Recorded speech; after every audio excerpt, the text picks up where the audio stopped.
The Cardiff Municipal Council to construct a multi-million dollar assembly hall for Charles Joe Memorial School. And also, affordable Chinese smartphones is transforming many lives in the rural Kenya. This and more coming on the World Today newscast.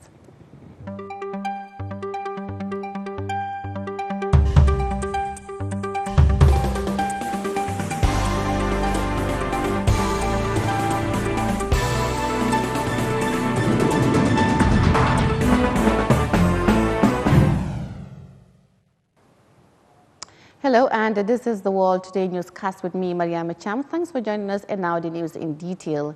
Talib Ahmed Bensouda, the mayor of Cardiff Municipal Council, on Thursday laid a foundation stone for the construction of an assembly hall for Charles Joe Memorial School in Bundung. Now, Mayor Bensouda described the initiative as a fulfilled pledge the council made to the students and also the parents to build for them such an edifice. Now, when it is completed, the hall is expected to serve not only for academic purposes, but also cultural, social, and other related activities of the school.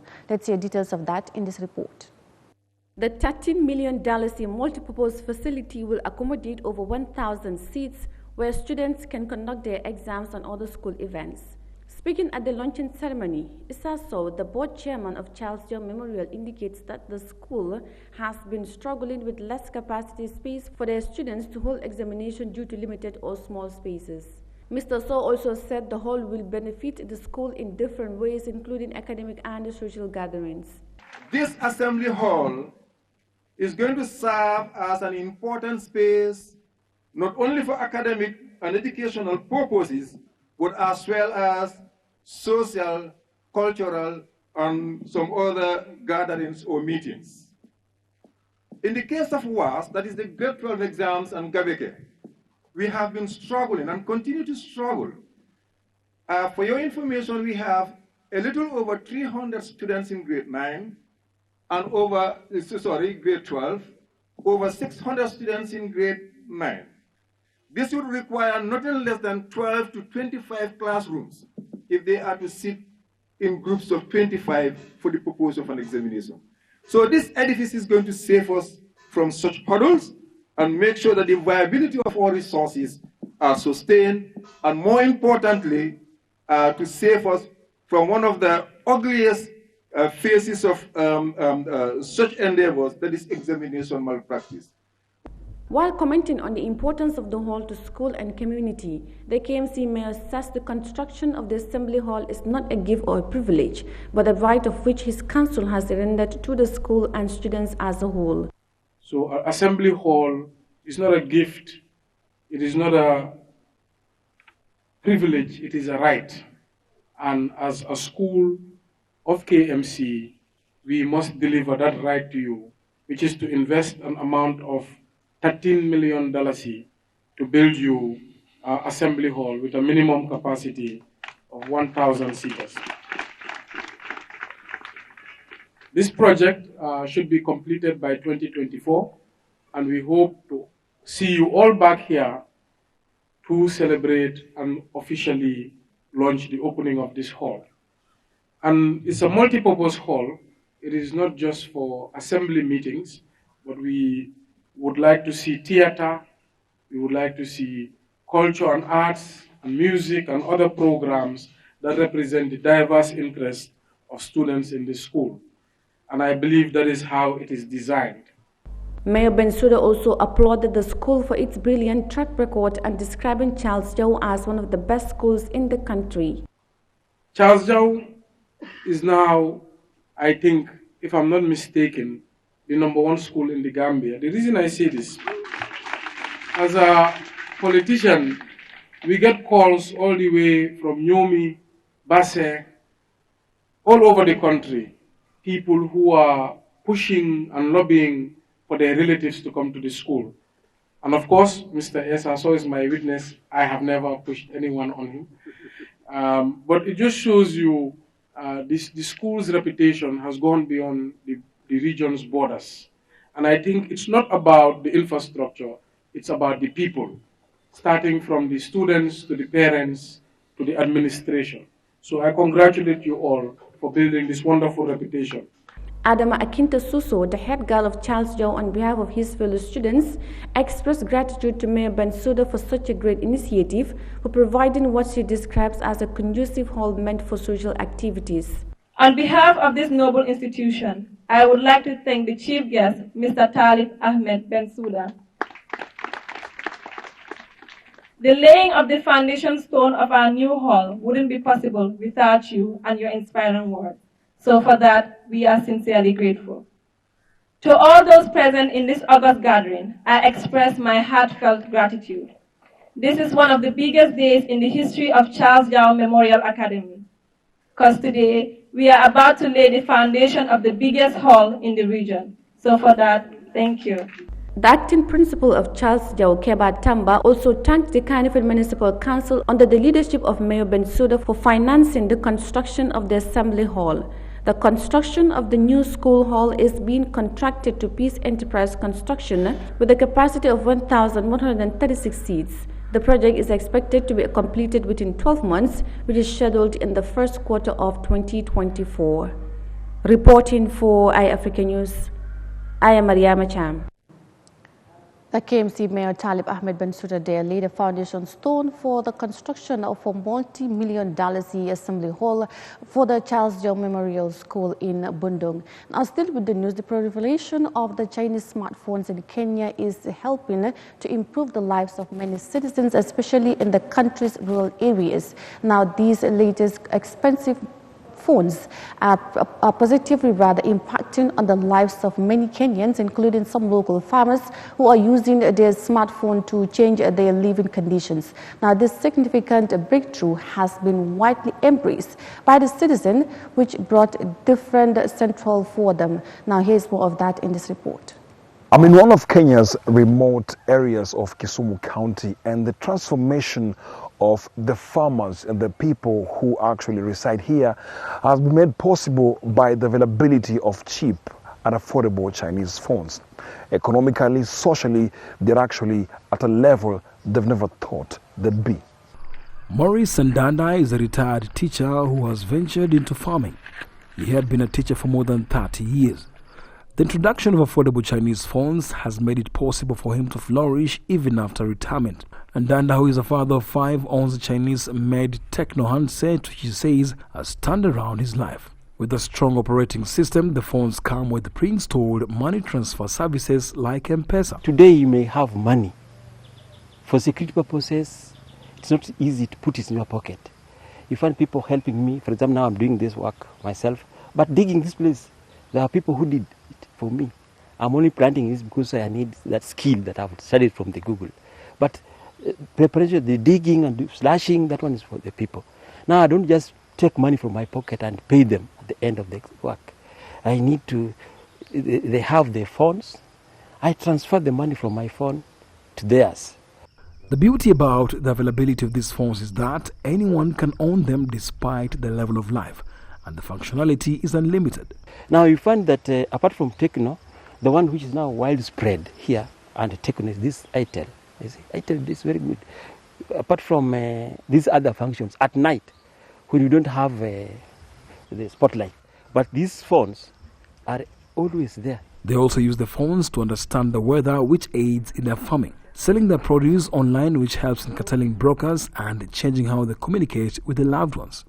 Caleb Ngaywa uses an Oppo. For him, it has sorted all his needs. Here, he is withdrawing cash received from working as a handyman at a construction site less than an hour ago.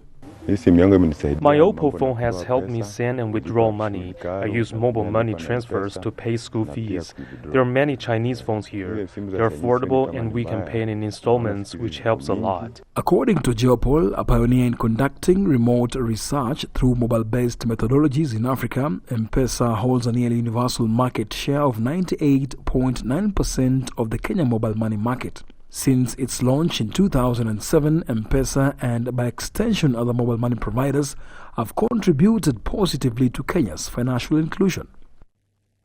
The proliferation of the Chinese smartphone there in Kenya is helping to improve the lives of many citizens, especially in the country's rural areas. Now, citizens of the Democratic Republic of Congo are venting their frustration over increasing cost of living and high inflation, which is likely attributed to depreciating of the country's local currency. With the country heavily reliant on the imported goods, most citizens are struggling to meet up their demands thanks to the prevailing economic hardship.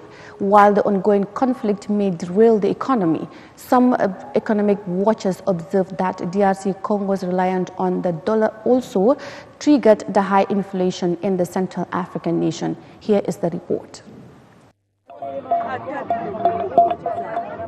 The DGC market on the outskirts of Kinshasa is always teeming with customers who come to buy food and other products at affordable prices. But a recent increase in prices has hit many ordinary people hard.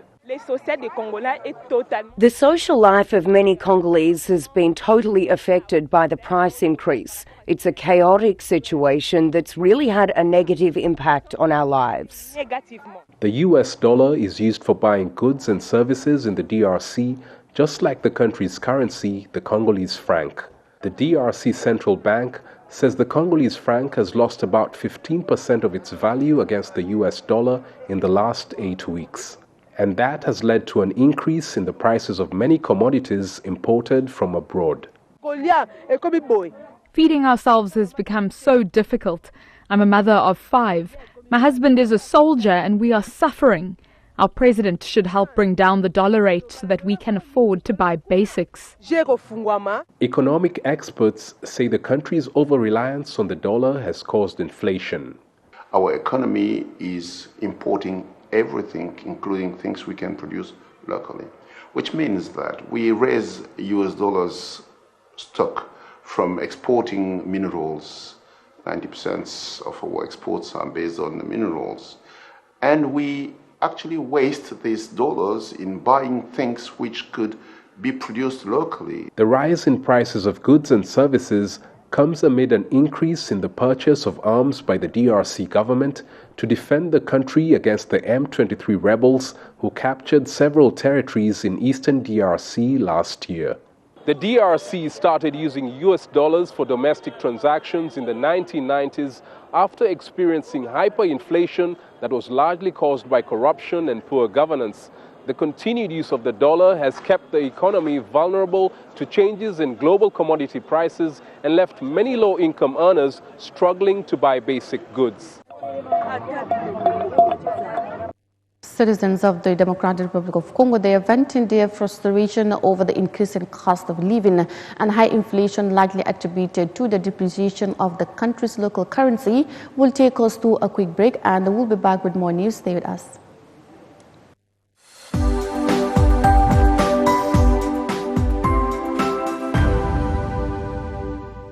South Africa Global is the first and biggest private estate developer in the Gambia and presence in 7 other African countries. We take pride in leading innovation in all spheres of real estate sector in the Gambia and beyond. As such, we are launching the development of the first smart and modern office and retail towers in the Gambia called TAF Twins. The TAF Twins is located in the heart of the Kanifing institutional area and 10 minutes drive away from Banjul. TAF Twins is designed to have 5 floors of office spaces ranging from 50 square meters to over 1,000 square meters, with 2 elevators, central air conditioning, 24 hours electricity and water supply, with the ground floor reserved for banking, supermarket, restaurant and coffee shop. For your bookings and reservations, please call now on 376-2333 or 776-2333. Thank you.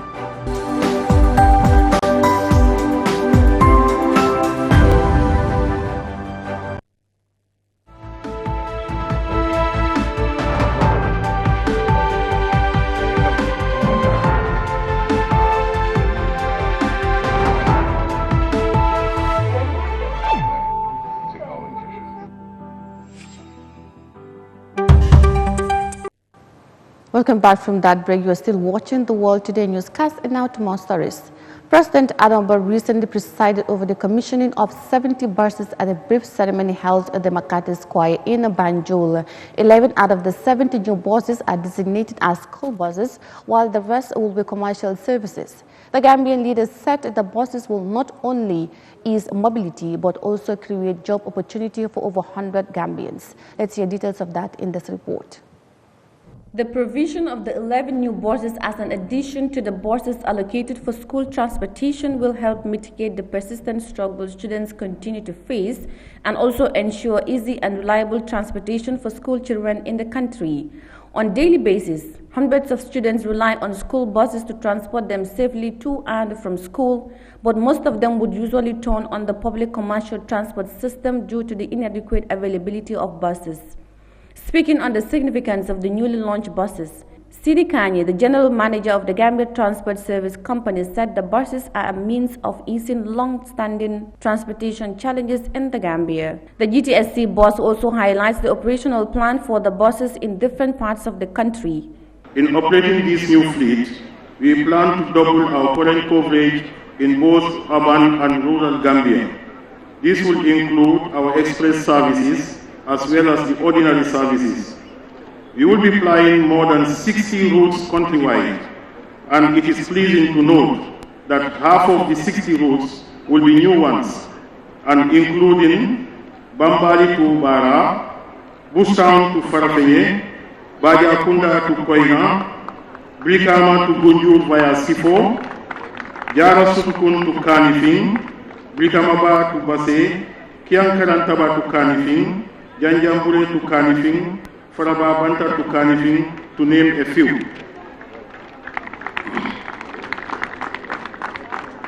In fact, we will be serving almost all the major towns and villages in the country, especially those with paved motorable roads.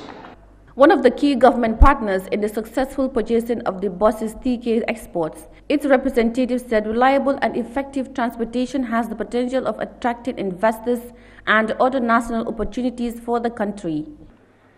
The availability of reliable transportation services is essential in attracting investors, creating job opportunities, and improving the quality of life of all citizens. As we continue to work towards the development of the Gambia, I want to appeal to stakeholders to support this initiative fully. I also call on the GTSC to observe timely maintenance and service to this new fleet and existing buses to ensure longevity. Meanwhile, President Adam Barrow describes the arrival of these buses as not accidental, but timely to complement the infrastructural upgrading of the roads and construction of new ones. With this in view, the deployment of the new buses will complement the current road transport operations of the country. As such, I am proud to observe that this is one of the largest fleets of buses ever acquired in the history of public transport on Gambian soil. Besides easing movement, this scheme has the potential to employ more than 100 Gambians. Ladies and gentlemen, the quality and standard specification of these latest buses clearly manifests my government resolve to permanently address the public transport challenges confronting us, which includes the growing traffic congestion experienced in the Greater Banjul area. The Gambian leader further advised the people tasked with the responsibility of the buses to work diligence to ensure proper upkeeping of the buses. He observed that with the proper usage and fair distribution of labor, the buses will create youth employment ranging from drivers, conductors, car maintenance and other related jobs. Presided over by the President, the commissioning of the buses at Makati Square was also witnessed by cabinet ministers, National Assembly members and other relevant stakeholders within the transportation sector. Reporting for Eyeafrica News, I am Yahya Jammeh. 11 out of the 70 new buses commissioned by the president is allocated as school bus and the rest on the commercial services throughout the country. Now, still with the news, Zimbabwean authorities are set to criminalize the high exodus of the country's medical workers to foreign nations, which is believed to be affecting the health sector. Now, health workers in Southern African nation protest several times in recent years, demanding for a better working condition and allowance, but to no avail. Now, thus many opted leaving the country for a better paid services in other countries. Now, despite the government initiated measure to stop medical staff from leaving, others are still keen to leave if the opportunity comes. Let's see details of that in this report. Zimbabwean health workers have downed their tools several times in recent years to press for higher pay. Despite the frequent protests, things haven't improved. All they want is the brains, they don't care what we want as well. What we are supposed to get as doctors. The remuneration is very poor. They recently doubled salaries for other workers, but they're not for doctors. Yet they classify us as essential services. That designation means health workers can be charged for going on strike under recently passed legislation, which has added to the collective anguish. The medical practitioners have been left frustrated by the lack of willingness to come to the negotiating table by the authorities. They say several requests for meetings to discuss their grievances have been ignored. Many health professionals, especially nurses, have resorted to leaving the country for higher paying jobs abroad. If you're doing the same job you're doing now in the diaspora, how much more would you be earning? It will be 5 times more. It will be 5 times more than with what we are earning right now. When I asked him if he would leave the country too, the answer was emphatic. Definitely. I would go, unless something changes. The health minister recently said government may pass laws that make it illegal for other nations to hire local professionals. Why there is the brain drain in the first place? I think that's the question they should be asking. Why are doctors leaving? If they can't afford to pay what they like, what we would like, and then that's what happens. People seek greener pastures. That's what happens. So they need to address that. They have to find a way. Government has previously said it can't afford the wage demands and has offered several non-monetary incentives, including subsidized housing and transport.